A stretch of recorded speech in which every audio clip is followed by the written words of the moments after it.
Hey, Jimmy D and the Wolf What's up, buddy? podcast. Let's see if I can get to your level. Lower myself in my chair, I mean. All right. Well, I'm thankful that all the snow is gone in Nashville. We had a bunch of rain over the weekend, pretty heavy rain Sunday morning, and that got rid of all pretty much all the snow. How How about you in about Indiana? there? Say it again. I bet that was a mess. That kind of snow down there.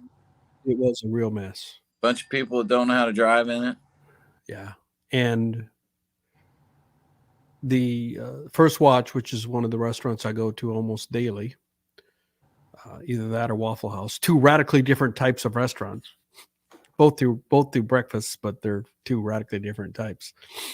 Waffle House is a little hoity-toity, bougie, as they say.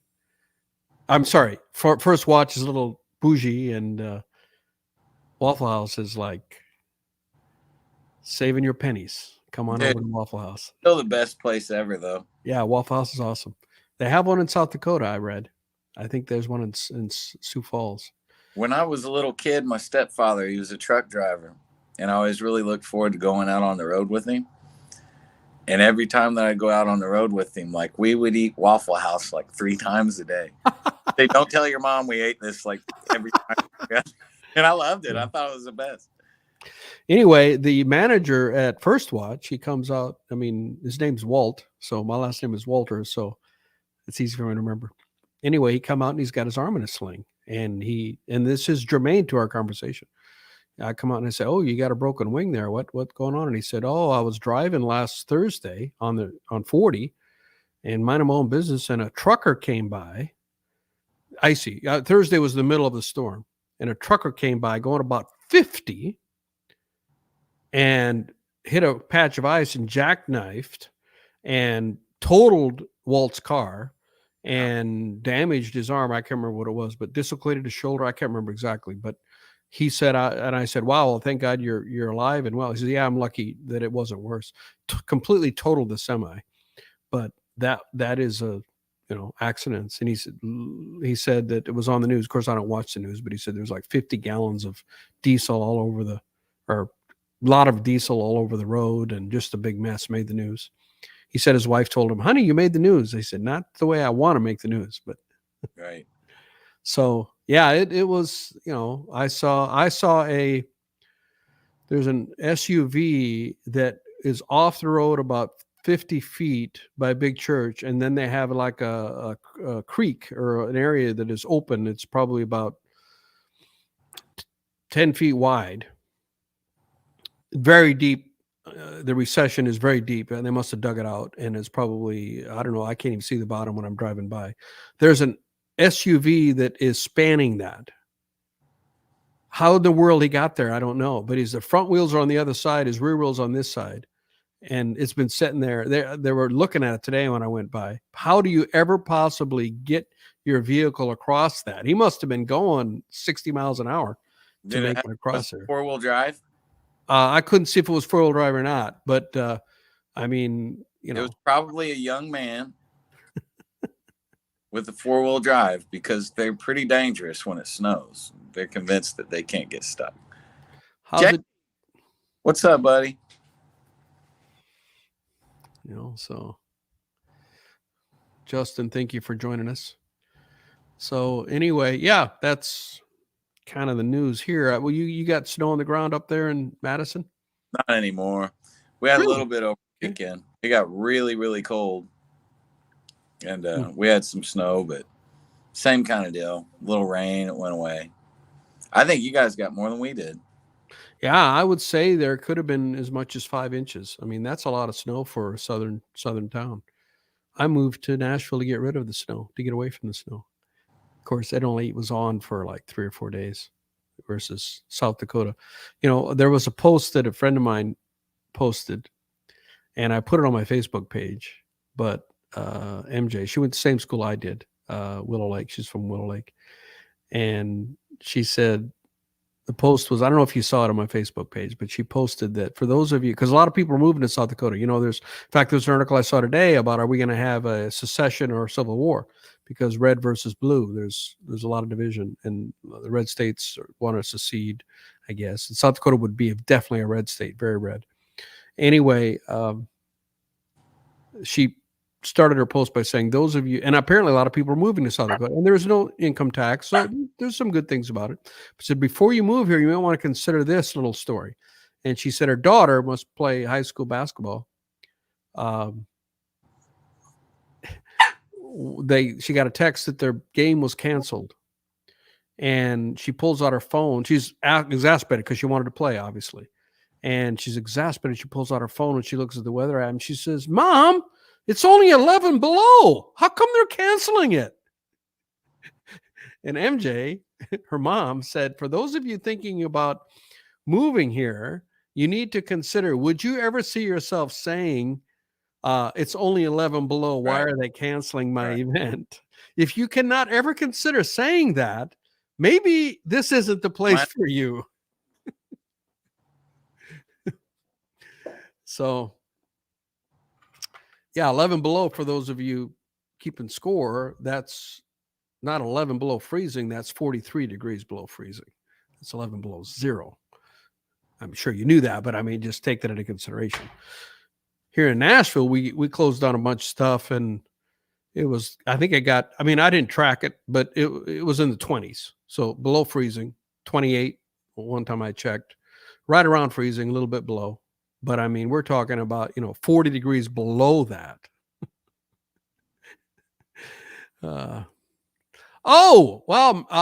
Schmidt, Stephen, Mary Jane Schmidt family. So I don't know if you knew her when you attended there. She's, I think, a year younger than me, I think, or two, maybe. We used to play together in a jazz band. She played bass. Her family was very musical. They had the Schmidt Country Band. I think it was the name of their band. Danny was her brother. So anyhow, well, today's topic, if you agree, is there's an article on the front page of the New York Times talking about Tesla and how Tesla, a couple of news. There was another article that came out that said that General Motors, for the first time, is not first time in many, many, many, many years, is no longer the largest automaker in the United States. That went to Toyota based on last year's numbers. Toyota has lost the GM has lost the number one slot. And there was a time, 50s, 60s, that the saying was, as GM goes, so goes the country, because they were like over 50% of the market share, maybe 65, 70%. GM dominated. And now it was coming because they've been losing market share all the time. And so that is, and they, of course, had a bankruptcy, a buyout by the U.S. government, controversial in some quarters, and supposedly, but they've got a lot of entrenched management practices that are really old, and a lot of vehicles, even when I drive to Indiana to see you, there's a lot of vehicles in parking lots that can't be delivered, right? Isn't there a big parking lot close by you, or they cleared that out? Well, the Ford truck plant is in Louisville, and there's a bunch of full-size Fords in a parking lot. And Florence, Kentucky, maybe, because they're waiting on the microchip. Sure. Well, this article talks about how Tesla saw no bumps in the road. In fact, they almost doubled their sales in 2021 versus 2020. And this article talks about why. Well, first of all, Tesla is only about 800,000 total sales worldwide. And they're small. So it's much easier to manage a small, like if you're trying to manage a boat, like a sailing boat or like a fishing boat versus trying to manage a cruise liner. I mean, it is much harder to turn. And I mean, we have to factor that in, that it's a smaller business is a lot more nimble and able to respond. But there are some substantial differences in management practices that have contributed to that. Tesla, Elon Musk insisted on all of the coding being done internally. And he didn't want to farm all that out. And that is a contrary to what a lot of big business, not just automotive, Boeing, for example, in their latest, when they developed the, I forgot which model it was, which has had so much trouble now, they farmed so much out. They farmed it out because what the advantage does for you is you have a lot lower investment. You don't have to invest in the production, but you also lose control. And what happened with Elon Musk absolutely insisted that all the coding, everything is done internally, and versus all of the big makers, and not just the American, but also the German ones, like Volkswagen and BMW and Mercedes farmed out all their coding. So when certain chips were not available and they couldn't go back and rewrite the code, Elon Musk, the guy that wrote the code, still working for the company. Wow. Call the guy down and say, hey, we need to rewrite the code so we can use a different chip.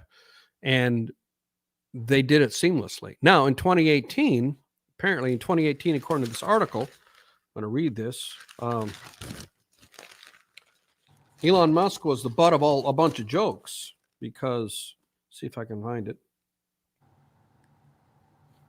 In 2018, they had some major problems, and he had decided he wanted to do this.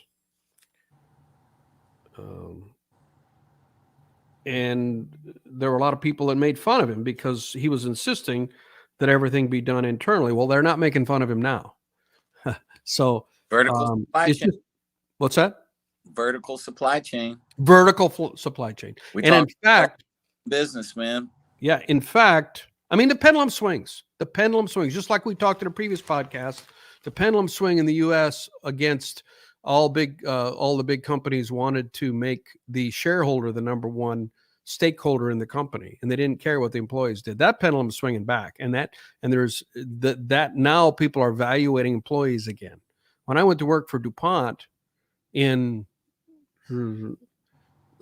some time ago, they called it Uncle Doopy because they took care of you. And if there were people who were employees who had substance abuse issues or something, they would still keep paying their salaries and send them to substance abuse and get them clean. Because if you're in our group, you're in our group. That radically changed. It all it's just a number to fill a slot. And that is now going back the other way. So pendulum swing all the time. They change, sometimes over a much bigger period of time. But it's swinging back to vertical supply chain because so many companies have had huge problems with trying to manage that. Well, this is just one example. And in fact, Mercedes and some of these other companies are now starting to hire software engineers so they can do their own coding internally. And this is what Mercedes said. Without mentioning Tesla, Mr. Schaefer, who is a member of the German management board over Marcus Schaefer. Mercedes, for example, plans to use fewer specialized chips in coming months and more standardized semiconductors and to write its own software, said Marcus Schaefer, a member of the German car makers management team. In the future, we want to make sure we have customized standardized chips in the car, but not 1,000 different chips. So when you could do your own coding, you can use the same chip, but just code it differently. And he said that we're going to design their own vehicle hardware. Without mentioning Tesla, he said probably some others were earlier going down this road, and that's definitely Tesla. Another thing that Tesla did in 2014, when people weren't even sure if electric cars were going to be anything, this is what the article says, when most car makers were still debating whether electric vehicles would ever amount to anything, Tesla broke ground on what it called a gigafactory outside Reno, Nevada, to produce batteries with its partner, Panasonic. Now that factory helps ensure reliable supply. So they make their own batteries. So he's been about the vertical supply chain, and he was chastised for it. And maybe things will go back around the other way, and people's, it may not look that great. But these big leaders who are being touted as the richest people in the world. I mean, Jeff Bezos made a decision that was extremely risky when back in about 2008 or 10, he decided to have Amazon Prime, where you could get anything. You paid a monthly or annual subscription, and you could get anything with 2-day delivery. All his vice presidents told him he was actually insane. At that time, eBay was bigger than Amazon, and Amazon is now, Jeff Bezos is one of the richest men in the world. He was the richest man in the world, but now Elon Musk is. I think isn't it Elon Musk? They take turns, I think. They take turns. Okay, you can be the richest man this year. I'll be next year. 250 billion, in that range. I know it's over 200 worth. So that's some of the interesting things. Now, they're saying that Tesla is they're forecasting that Tesla will could sell 2 million vehicles this year. It sold 800 and some thousand. More than double. Yeah. Sold 900,000 in 2021. And they're saying it could sell 2 million because it's opening up 2 plants, a factory in Berlin and another factory in Austin, Texas. And if it reaches that, it'll be in the same league as BMW and Mercedes. Good for Elon. Yeah. Now, Ford and GM sell 2 million just in the US, not globally. So they're still substantially larger.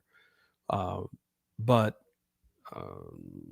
they have a complete, they're kind of outdated thinking, some are saying. So, and then also Tesla software, which everyone says is the most sophisticated automotive software that there is in an automobile, it can be updated manually.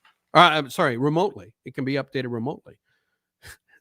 You got a software update, whereas you can't do that. Try that with your Ford or your Chevy, or even my Mercedes. You got to go in and pay them probably $1,000 to update stuff. I mean, having a Mercedes, which is a car I drive, I love my car, but boy, it costs a lot of money if you ever want to have anybody do anything to it. So, and they have fewer boxes. They have fewer electronic boxes because it's simpler. It's simpler design, and they have fewer models. They have a lot of advantages for being smaller. But electronic cars are not going away. I mean, I think GM said they want to get to the goal of 100% zero emission vehicles, zero vehicles that are internal combustion by 2035. I think there's a date. I don't remember the exact date, but I think it's 2035. They want to switch over to all electronic or whatever the alternative would be, but not internal combustion with emissions. So just think about 2014. People weren't even sure if it was going to be a thing. Now, 7 years later, people are jumping completely on the bandwagon. Innovation wins again, man. Tesla still got problems. Quality problems. The company told regulators in December that it planned to recall more than 475,000 cars for 2 separate defects. One defect, I'm sorry, this is funny.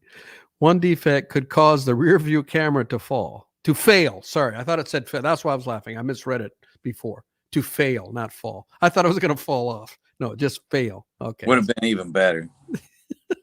I misread it, so it's not funny. And the other could cause the front hood to open unexpectedly. That's a little risky. Yeah. On the interstate. And in investigating safety of the autopilot system, which can accelerate it, brake, and steer a car on its own. So, they got bugs. There's no doubt about it. But the one thing they do have is you talk about building, the book that I read, building a brand identity. And the 7 different things you need to have: a mantra, you need to have the group of people you dislike, and the creating a brand identity, having people that are passionate about your brand. And Apple certainly has that. People when they come out with a new product, people stand in line, and Tesla has that as well. People that are just whatever they come out with is phenomenal. And there's the intrinsic, what are the intrinsics that creates that brand identity? You have loyal customers who will follow you. Primal branding is what it's called. I was trying to think of the name of the book.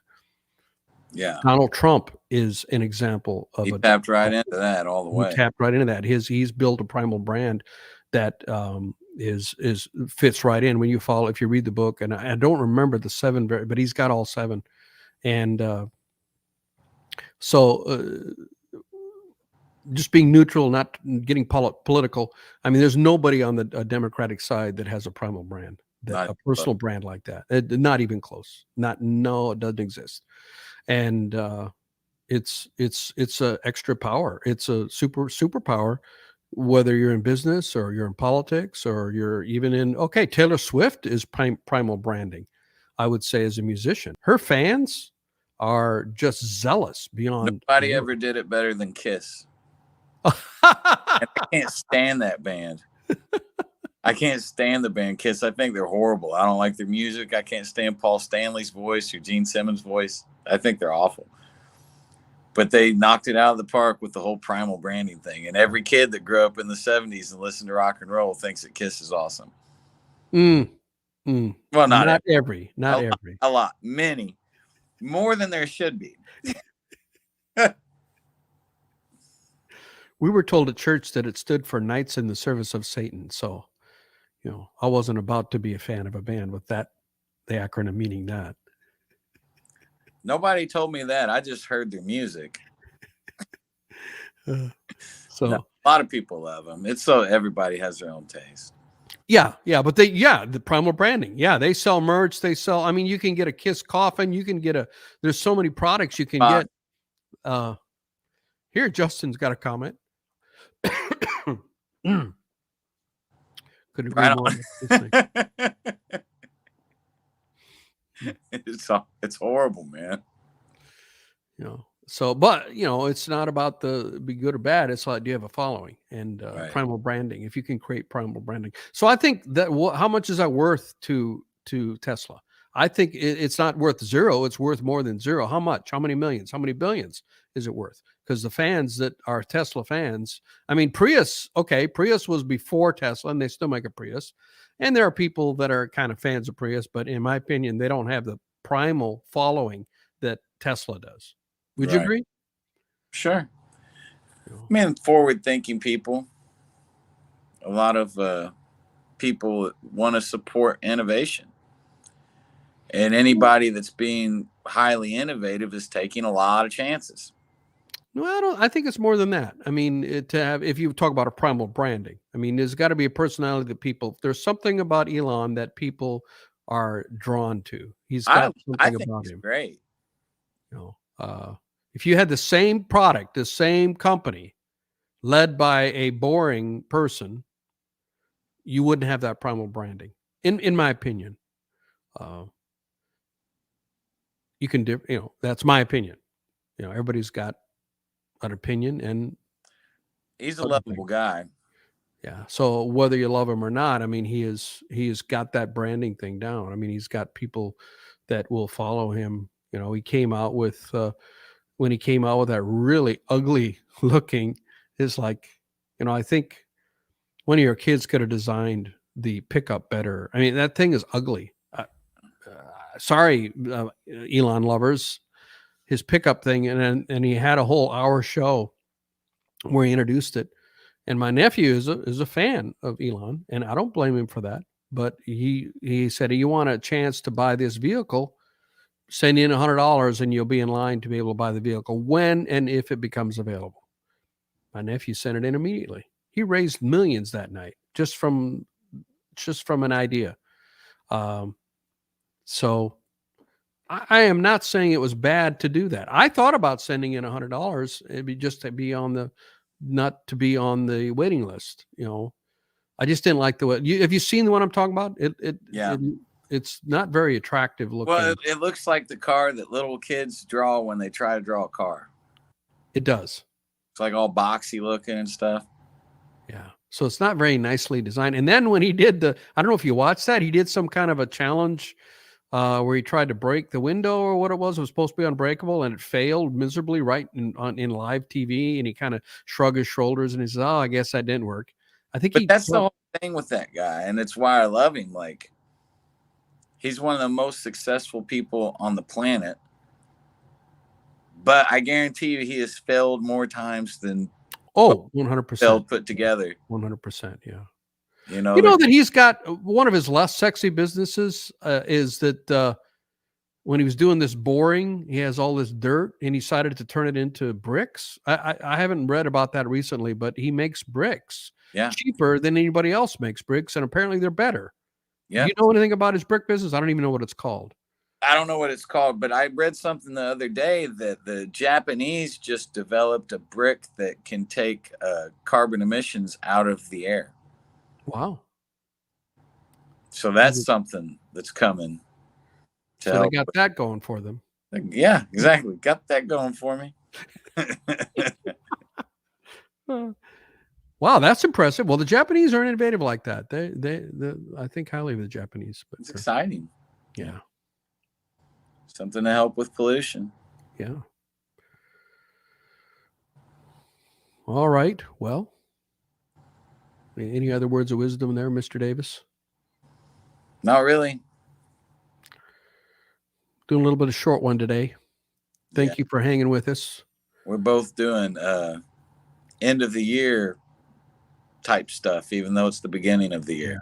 Yeah. Well, closing out last year, that kind of stuff, a lot of stuff to do. So all right. Everybody have a great week, and thanks for joining us. Yeah, thanks for watching. Good to see you, man. Yeah.